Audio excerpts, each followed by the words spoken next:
ત્યારે ખરેખર વાત કરવામાં આવે તો વાવ થરાદને જે જિલ્લો જાહેર કર્યો છે એની જગ્યાએ જો ઓગળ જિલ્લો જાહેર કરવામાં આવે અને દિયોદરને વડુ મથક બનાવવામાં આવે તો થરાદ, લાખણી, ભાભર, કાંકરેજ આજે આજુબાજુના તાલુકાઓ છે, ભીલડી તાલુકો છે, બને નવો, તો આ તમામને સરળતા રહે, વહીવટી સરળતાને લઈ અને આ દિયોદર સેન્ટરમાં રહે છે અને ઓગળજીનો આ વિસ્તારમાં ખૂબ પ્રભુત્વવાળું નામ છે અને લોકોની આસ્થા સાથે જોડાયેલા લોકો છે અને વહીવટી સરળતા રહે એના માટે લોકો પણ ઓગળ જિલ્લાની માંગ કરી રહ્યા છે. એ જિલ્લો જાહેર થયો એનાથી નારાજ નથી, પરંતુ અહીંયા અન્યાય થયો એના માટે નારાજગી વ્યક્ત કરી છે. આપણે જ્યારે સ્થાનિક પત્રકારો છે બળદેવભાઈ, તમને પૂછવા માંગીશ, આપ બધા પણ અહીંયા છેલ્લા ઘણા સમયથી લોકો સાથે છો, ધરણા પર બેઠા છો, કઈ માગ સાથે અડગ છો? શું જો જિલ્લો નહીં બનાવે તો આગામી સમયમાં શું કાર્યક્રમો થશે, શું કહેવા માંગો? પહેલાં તો આપણે જણાવી દઉં કે જે બનાસકાંઠા છે એ મોટો જિલ્લો હતો અને બે ભાગ કરવા એ ખૂબ જરૂરી હતા અને વહીવટી સરળતા રહે એના માટે જરૂરી છે.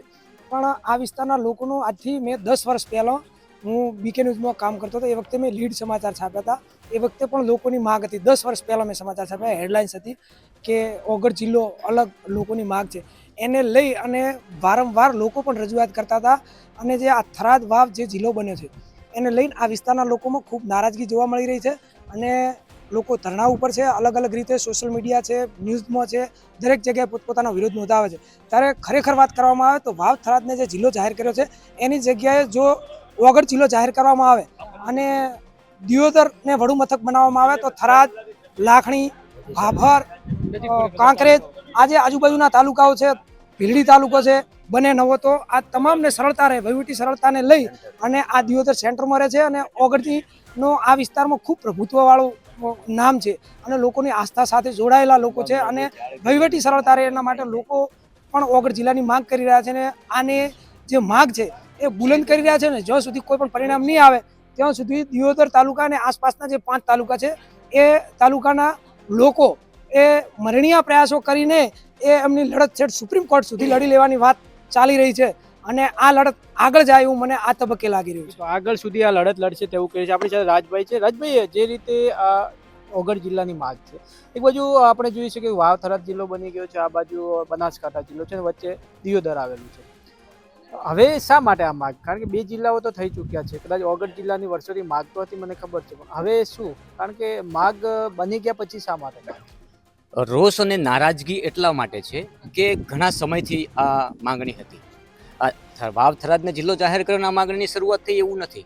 વાવ થરાદને જિલ્લો જાહેર કર્યો, અભિનંદન એ વિસ્તારની પ્રજાને, અભિનંદન એ વિસ્તારના નેતાઓને, પણ આ વિસ્તારના પ્રતિનિધિઓ, આ વિસ્તારની જનતા ઘણા સમયથી ઓગળ જિલ્લાની માંગ કરી રહી હતી અને અચાનક જ વાવ થરાદ જાહેર થયો એટલે અહીંયા રોષ અને નારાજગી વ્યાપી છે.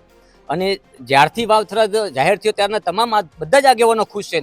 એ જિલ્લો જાહેર થયો એનાથી નારાજ નથી, પરંતુ અહીંયા અન્યાય થયો એના માટે નારાજગી વ્યક્ત કરી છે.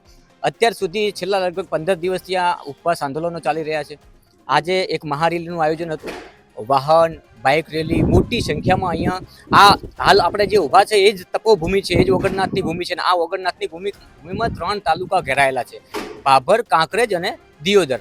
એટલે ભાભર, કાંકરેજ અને દિયોદરની પ્રજાની તો વર્ષોથી માંગણી છે અને આ વિસ્તારની વાત ઉપર અગાઉ સરકારે વિચારણા કરી ચૂકી છે. એટલે અમારી માંગણી છે કે અમારો આ ઓગળ જિલ્લો સ્થાપિત થાય. ભલે વાવ થરાદ બનાવ્યો, આમ બનાસકાંઠા ભૌગોલિક દ્રષ્ટિએ બહુ મોટો વિશાળ જિલ્લો છે, તો 3 જિલ્લા બનાવે ને આ જિલ્લો બીજી વાર બનાવે તો આમાં બી 5-6 તાલુકાનો સમાવેશ થઈ શકે એમ છે. ધારો કે રાધનપુરને અહીંયા લઈ લે, કારણ કે રાધનપુરને બી પાટણ દૂર પડે છે ને, પછી કાંકરેજ, એટલે કાંકરેજના 2 ભાગ, એટલે કે સિયોરી તાલુકો અને થરાપણ તાલુકાની માંગ કરે છે. અહીંયા ભીલડી તાલુકાની માંગ ઘણા વર્ષોથી ચાલી રહી છે. તો આ જિલ્લો જાહેર કરે, થરાદ વાવ ભલે યથાવત રહે, ઓગળ જિલ્લો જાહેર કરે તો પણ અહીંયા 5 થી 6 તાલુકા જેટલાનો સમાવેશ થઈ શકે છે. અને આખા વિસ્તારની આજે એક જ માંગ છે કે અમને અન્યાય થયો છે, બસ. અને આજની તારીખની એક મહત્વની વાત કરું કે ખરેખર ભારતીય જનતા પાર્ટીના ધારાસભ્ય એટલે કેસાજી ચૌહાણ આજે ધારાસભ્ય તરીકે નહીં, આ વિસ્તારના નેતા તરીકે આ વિસ્તારમાં જન્મ લીધો છે, એટલા માટે એક મહત્વની વ્યક્તિ તરીકે અહીંયા એમનું નિવેદન આપ્યું છે કે જ્યાં સુધી આ વાત સરકાર સુધી નહીં પહોંચે, જ્યાં સુધી આપણી સાથે જે ન્યાય નહીં થાય ત્યાં સુધી હું ઘરે બેસીશ નહીં, એવો પડકાર ફેંક્યો છે ધારાસભ્યએ. એટલે ધારાસભ્યની પણ નારાજગી છે. આખા આ વિસ્તારના ભાજપ કોંગ્રેસ તરીકે આજની રેલી નથી, આજની રેલી હતી સ્વયંભૂ આ વિસ્તારના આગેવાનો અને અગ્રણીઓ, કોઈ પક્ષાપક્ષીની વાત નથી અહીંયા. અને આ માગણી યોગ્ય છે, ઓગળ જિલ્લો જાહેર થાય એ માગણી યોગ્ય છે. આ વિસ્તારના લોકો અને આ જે ભૌગોલિક પરિસ્થિતિની વાત કરવામાં આવે તો બહુ વિશાળ મંદિર છે અહીંયા. આ વિશાળ મંદિર એટલા માટે કહેવાય છે કે વર્ષો જૂનો ઇતિહાસ છે.